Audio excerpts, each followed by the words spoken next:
when I check in, they say, yeah, I can't really even see my contour because the beauty of creams, like I told you before, is they're so forgiving. But what can happen is you put it on and then you think, oh my gosh, I have this brown line in the middle of my cheek. And you start blending and blending and you can almost just blend it off. And another tip is I still have to tell myself this. And the reason I didn't put on blush is because if you put your contour on and, you know, maybe blend a little, I have a hard time not blending as I go.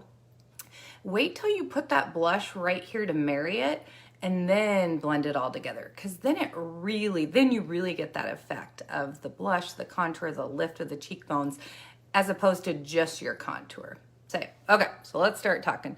So with contour in the forehead, okay, so the Buffy, I mean, I can get in there and get quite a bit of product on there, okay? So, forehead. Why the heck are we putting brown color on our forehead? I wouldn't have known 4 years ago. I go back to elementary art class. If we want to make a circle look three-dimensional, what do? We shade the outside. I found the blush is the secret. Yes, get that blush on and then blend. I agree, Kimberly. It took me like 3 years to really learn that. Okay, so what we're doing is we're shading the outside of our face essentially, because that is going to make our face look more three-dimensional. And it's also darkness recedes the light, and then the lightness obviously brings our eye forward. So what we're trying to do is keep the center of our face bright, okay? Like I call it either this triangle of light or the light bulb effect, to bring that attention to our beautiful eyes and our features that we want, okay? So by doing this, our eye is naturally drawn here to the center of our face, okay? Another good reason for the forehead. I would say I have a pretty normal size forehead. If you have a small forehead, you really don't have to contour very much, maybe a little bit on the outside, but you always want to make sure this is bright. You don't want contour down here, okay? But if you have a large forehead, one of the artists said, if you have a lot of acreage up here, or acres, I don't know, you know, you can contour quite a bit and really get up there. And don't worry about being too precise. You really don't have to you can blend it later. I'm not gonna do the cheetah effect if you guys seen it, but you can just take your fingers. I love our brushes. I prefer to use our brushes. But okay, so now I'm switching to the 30-second, or now it's called the 3D brush, okay? So with this one, I love using this blunt end. And again, and I'm gonna try not to blend too much because I really want you guys to see it kind of come into life. Okay, so again, that's the forehead. That's kind of the easy part, right? We're starting with the easy one. Now, let's go with our cheekbones.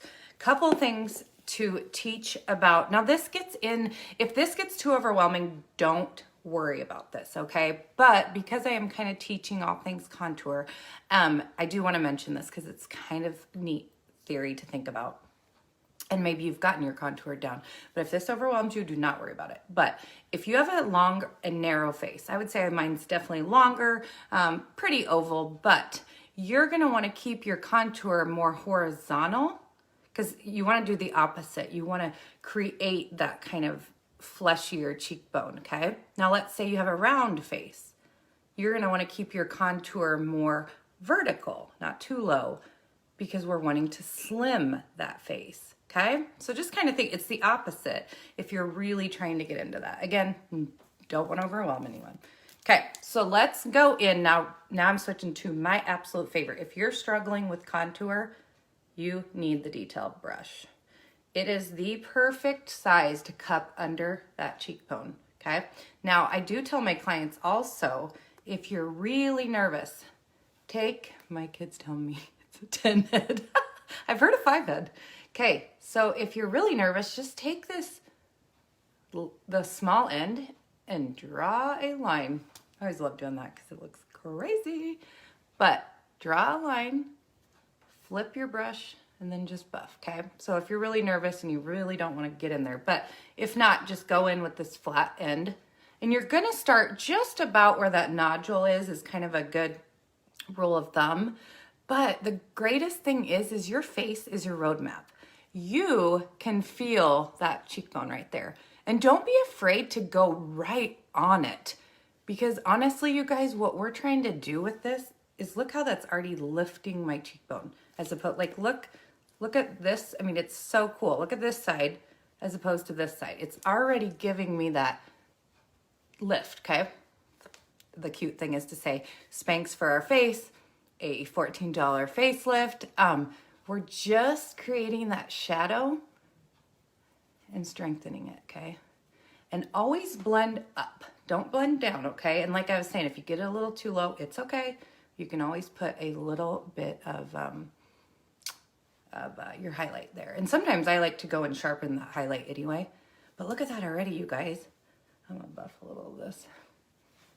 I love it. Okay, so then let's I'm gonna show you guys, if you have just the 3D brush, okay? Because I know some people just start with this one.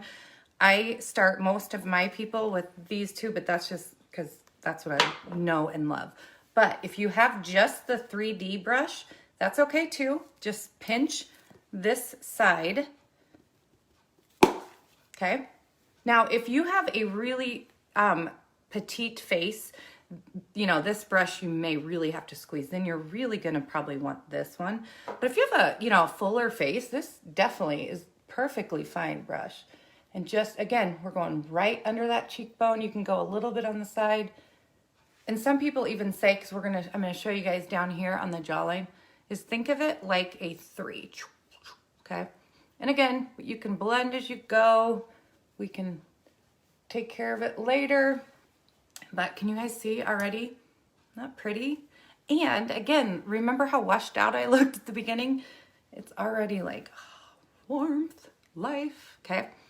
And then let me show you guys the, let's go, this brush, I probably won't do too much. I'll probably maybe show you guys my nose with this, but this blend brush, if you guys have a couple of the main brushes and you're looking to to add one to your collection, I love this thing. I love it for brightening. I love it for detail. Annie used it for her blush. It's such a pretty one. And if you are somebody that really likes a subtle contour, of course it's not gonna be subtle now because I've done mine, but this just almost buffs it as it goes. You don't even have to really blend with this brush, okay?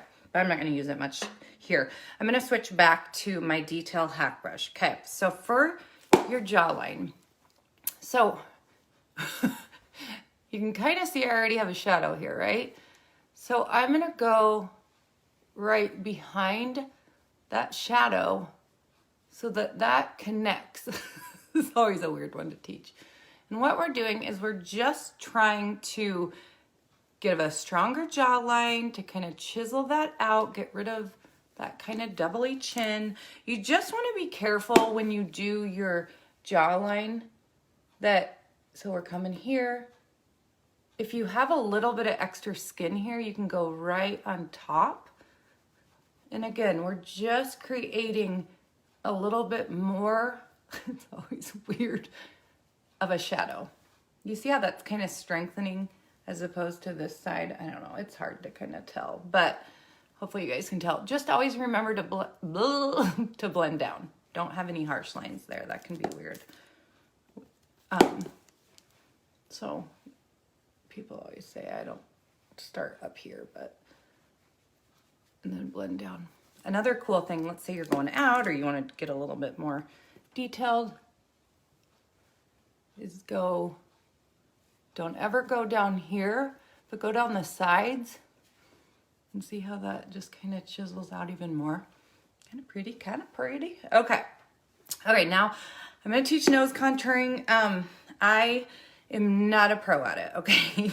So there's a lot of gals that are really good at it, and it's something that I don't do that often. I love the look of it, but I'm okay with not having it. So there's a couple ways that I see people do it. One is this brush, and you stamp that color on, okay?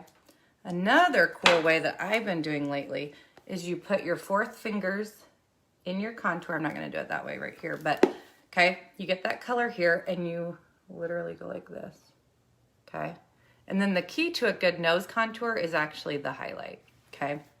So the reason is, I'll show you guys. Let's do, okay, I'm gonna use this again, this Detail Hack. And what you want to do is make sure you're on top. See how I'm on top of my nose? So this needs to be really thin. Can you guys kind of see that? And then I'm just gonna buff a little bit, okay? And you can kind of go up. I'm kind of being careful around my brows. Okay, and then let me show you guys why the highlight's important. So then you go in, and the important part is making sure that middle bridge is really light, and that side. But it can be really pretty. I have a bump on my nose, so sometimes that also makes me not want to, but I don't know if you guys can see it. Like I said, that's not my forte, but it is pretty when done right. So hopefully you guys can kind of see it. I just want to make sure you don't have any harsh lines. Okay, so let's